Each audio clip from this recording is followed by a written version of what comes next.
Welcome to Faces Friday. I'm Lynn Sherritt, and I'm really pleased you've joined me for this second Faces Friday in 2021. I've said before that the favorite thing I do is have conversations with my colleagues, those colleagues that are making a real difference in increasing students' growth and achievement. And so in this Faces Friday, I want you to meet my colleague from Armidale, Australia, Regina Mintz, who's the principal of O'Connor Catholic College, a 7 to 12 college in Australia, in Armidale, Australia. And we've worked together for many years. So I'm going to ask Reg her interpretation of the improvement work in a college from students from years 7 to 12. So, Reg, can you tell me a little bit about your position? I'm principal of a great co-ed school in rural New South Wales. The school's 550 students. So, as Lynn said, 7 to 12, and in a thriving little town, but a town that's been really affected by drought and bushfires last year, and obviously, like everyone, COVID in 2020, and hopefully a bit different in 2021. My work is as an instructional leader, and I really think that's important in doing this work, that you are an instructional leader, that you are visible, that you are in there doing the work, getting involved, listening, talking, and being a real part of the work. Yes. And I must say that you definitely live up to that definition of being an instructional leader. In fact, you and I wrote about the work at O'Connor Catholic College in clarity, because not only are you the principal of this secondary school, you're also a teacher. Can you tell us a little bit about your teaching as an instructional leader? When I first came to O'Connor, I was determined to continue to teach, because that's what we love. We love to teach. But I knew it was really important that I wasn't just this little island going off to my class by myself. So I co-teach. I co-teach with, he was first year out, Brad Powers, but he's now in his third year, but we co-teach year 12 chemistry. And I really think the work of the 14 parameters really work in a secondary setting. And in year 11 and 12, they are such a great way to show students how to achieve success. So we meet every week, and we plan, we collaboratively mark together, we look at where the students are at, and we really work in that co-teaching model in year 12, and with great success, and I've loved it. Isn't that great? Well, thank you. And Reg, I can remember in one of the sessions I had with all of the principals and the school teams in Armidale, and you came up to me after I talked about assessment literacy, and you said, I don't know, co-construction of success criteria. I don't think I'll be able to do that, but I'm going to give it a go. And you gave it a go, and then you wrote to me afterwards, and that was the beginning of a whole series of writing opportunities for you. Tell me a little bit about the co-construction that you do with your students. So it's really important, and I know this is across different states, different countries, that students are really aware of what they're going to be assessed about. So in New South Wales, we do have external exams, and I'm not a great believer in these, but it is the system we work in. And I think the most important thing is that students actually know that secret business that used to be only the teacher knew or only the market knew. So what we work really hard on is, first of all, we start with the learning intention, which is taken straight from the syllabus. So the big outcome that students need to know about. We break that down in terms of looking at the verbs and what do they mean, and what will it mean to be successful here. And so the students will then work individually, in pairs, in groups, until we come together, and we use a lot of accountable talk. So how does the work we've done fit with this learning intention? What will it mean to be successful to achieve this learning intention. And it's been amazing to see how the students can do that work. Mhm. As you said, I was a bit dubious. I thought I had to tell them what success looked like, but you don't. But you do need to train them in how to do this, Yes, and that takes some time. But the students are smart. They give them their freedom, and off they go. yeah. We did have a really funny situation where I'm a science teacher, and junior students actually were doing an experiment and wet the success criteria for Year 12 chemistry. And the students, Year 12s, came in and went, "Oh no, what are we going to do?" And I said, "It's okay, we've got photos of them." The other spot where I use the learning intention success criteria is because the syllabus is so large. When we come to do it revision prior to their external exams, we get out all the learning intention success criteria that we've built up over a year. And Mhm. students then hot dot. They go around and go, "Well, I know this, I just have to learn it. This one I'm a bit unsure of. Can we go through that as a whole class again?" So it makes the revision really focused as well. So I think they're an amazing way to really focus the learning around what's important and get rid of stuff that might like have nothing to do with it and confuse students. Exactly. Well, thank you for that endorsement. I have to say that I use co-constructed success criteria and learning intentions with my university students. So to me, it works from kindergarten, early years, right through to graduation and beyond. It's just giving kids a leg up on how to be successful and what success looks like.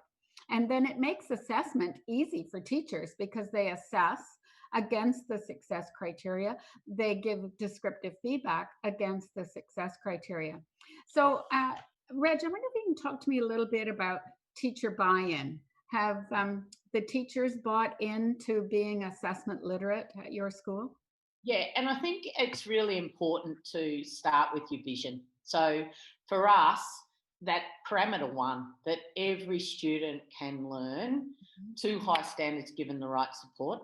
But the next one, every teacher can teach Yes. to high standards given the right support. And also that I can say how I learn, how I teach, and why I do it. I started with that when I walked in as principal. I started with that because no one can argue with that. You, Right. and you're in the wrong profession if you think students can't learn and if teachers can't teach.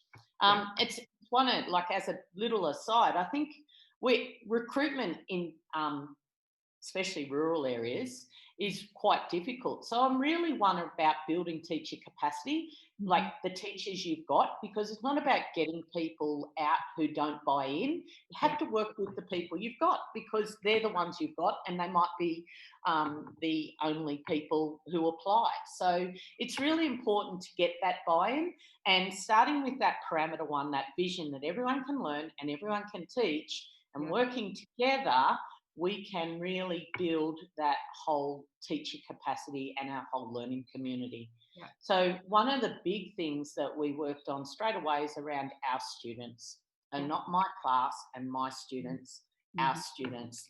And I feel incredibly lucky to lead such a wonderful group of Mhm. teachers who really saw that parameter one and went, yes, yes, we do believe that. I Yeah. didn't have people going, no, that's not true. So Yeah. I had that buy in right from the start. And then it's about bit by bit, how do we move this learning forward for the students? If we do believe that, what are some evidence based practices Mhm. that work Mhm. so that our students in a rural setting have just the same opportunities and expectations as students anywhere across New South Wales, Australia, and the world. Yeah. So Brilliant. that was really important. Yeah, absolutely. And to me, what you've described not only would be parameter one, but parameter 14, because when you get people who believe the students can learn, the teachers can teach, and they can actually talk about it, they're taking that shared responsibility and accountability to own all the students' spaces. Yeah. Totally. And it's 1 in 14 I start. So in a week and a half when I'm standing in front of the staff first day, we will start with 1 in 14. because that's who we are as a school. Yeah. And every time we have a staff development day, we start with 1 and 14 because that's who we are. That's fabulous. And that's what I talk about too, starting every meeting with data. And the parameters are data because we can use the parameters then to say, well, how are we doing? Let's evaluate. What Ellen, does this parameter mean? And where do you think we are? What are our next steps? So, totally. Reg, I'm just thinking about putting faces on the data. I often get people who say, oh, we're in a secondary school. You know how many students we have? We're too big to put faces on the data. What do you think? It is challenging, but I think it's so important to do it. You can see behind me, this Yeah. is one way we moved our staff from my students to our students. So behind me are some of our Year 12 2021, so our final students. And one of the things we did right from when we started this work, this was our first real attempt at a data wall. This has a photo of each student and what is their learning goal for Year 12. What do they want to achieve? It might be, I want to get a certain result so I can go to university in Sydney. It might be, I want to finish my school-based apprenticeship. So every pathway is valued. Yep. It takes away that, oh, they've missed my class. And we go to the wall and go, well, where are they heading and how can we support these students? But they don't just sit up there and that's it for the year. We actually go to the wall often, and the students get their learning goals back often too. So they revisit their learning goal and go, right, well, I've learned a little bit more. I think I could aim this way or that way. So that was one of our first attempts at a data wall and a really successful one to break down that my classroom. It became our students because we're all responsible for our students achieving their learning goals. Yeah. Other ones we've done, and I'll be honest, it's really, we're working on this year. This is our real focus in 2021 is data analysis and also valuing all sorts of data, because I think one of the areas, and I'm not sure whether this is similar in primary, but definitely in secondary, people hear data and only hear numbers. Yeah. And for me, as a scientist, I go, well, quantitative data, very important, not denying that, but Yeah. so is qualitative data. So your work samples, sitting around, working together around where is this student, what's their next steps, but involving the student in that. So you look at each other's work and your own work. What's your next steps in your learning going to look like? So we've had faculty-based data walls. So our science staff will collaboratively mark short tasks and they will move students along a data wall. Our creative and performing arts faculty do the same thing. And these are all in our staff room so that other teachers out of the faculty hear the conversations that are happening. And other faculties visit the walls and go, right, well, in our area.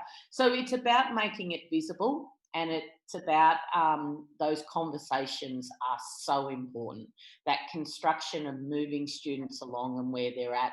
So as I said, a big focus for us for 2021, working in year groups to look at different data and then picking, and I think this is important too, picking either a mini cohort or individual students and then working with how do we move that group forward. It doesn't have to be an individual student.